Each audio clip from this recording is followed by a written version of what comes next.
This is Brian. Brian does the truck detailing and disinfecting of the interior. Brian, what do you do for Arrow Truck Sales? Well, I clean the trucks and make sure they're clean properly, inside and outside. And I put stuff in it like mattress, extinguisher, grease, triangle after I'm finished. And I also, clean the rims and the tanks.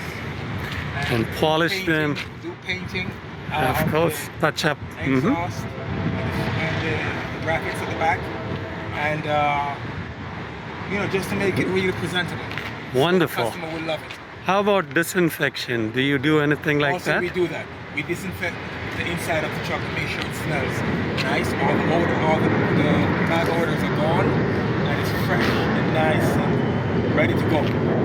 Wonderful.